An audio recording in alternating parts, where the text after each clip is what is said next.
হচ্ছে সকাল 6টার কাছাকাছি।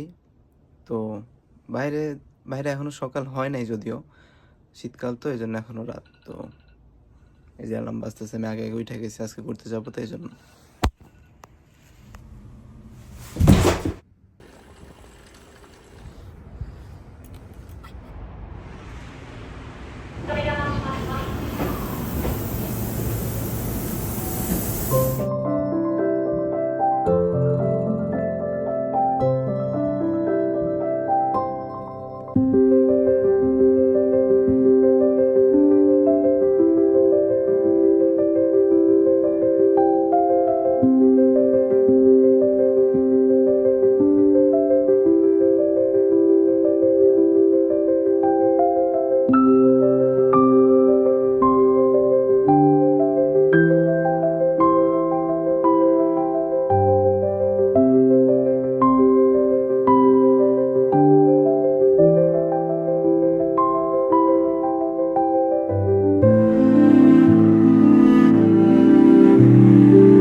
আজকে আসছি জাপানের কিয়োতো শহরের ছোট্ট একটি গ্রামে। এই গ্রামের নাম হচ্ছে কায়াবুকি নো সাতো।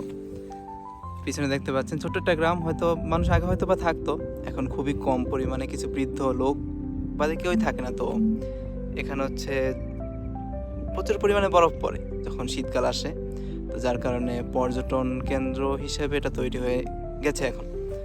আমি জাপানে যেই শহরে থাকি সেখানে হচ্ছে অল্প পরিমাণ বরফ পড়ে, যার কারণে আমাদের আশা লাগে দেখার জন্য।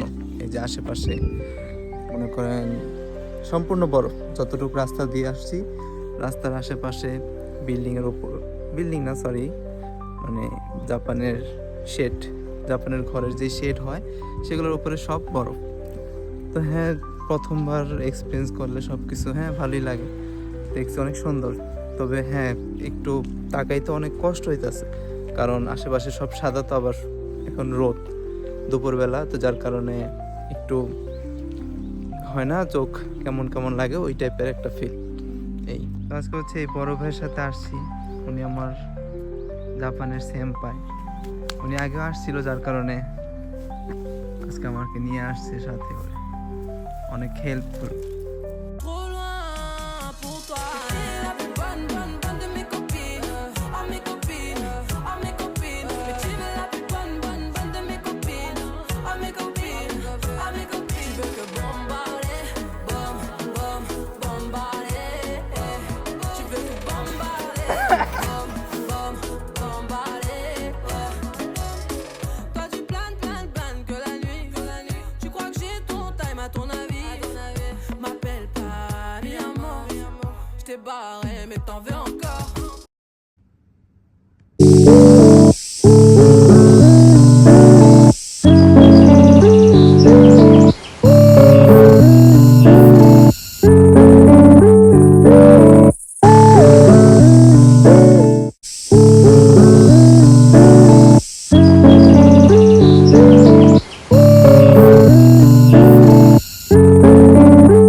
আজকে অনেক রোদ ওঠার কারণে বরফ গলতেছে আস্তে আস্তে, এখন দুপুর তো, যদি একটু শীত হইতো তাহলে দেখা গেছে আজকে এই বরফের সাথে আরো বরফ পড়তো, তখন হয়তো বা একটু সুন্দর হইতো, কিন্তু এখন তেমন সুন্দর না, সব গলতেছে, পানি পড়তেছে আর সব ভিজা দিতেছে। এই অবস্থা, প্যান্টের অবস্থা ভিজে গেছে, এদিকটাও ভিজে গেছে। তাড়াতাড়ি বাসায় না গেলেই না, পানি বেয়ে বেয়ে নিচে চলে যাচ্ছে। অনেক রাস্তা অনেক স্লিপারি হয়ে গেছে, তার কারণে একটু বিরক্তিকর। অনেকক্ষণ এনজয় করলাম বরফের মাঝে, তো এখন চলে যাবো বাসায়, কারণ জুতা মোজা সব ভিজে গেছে। দেখা হবে আবার অন্য কোনো ভিডিওতে, যদি নতুন ভিডিও বানানোর মতো ধৈর্য থাকে। Bye bye.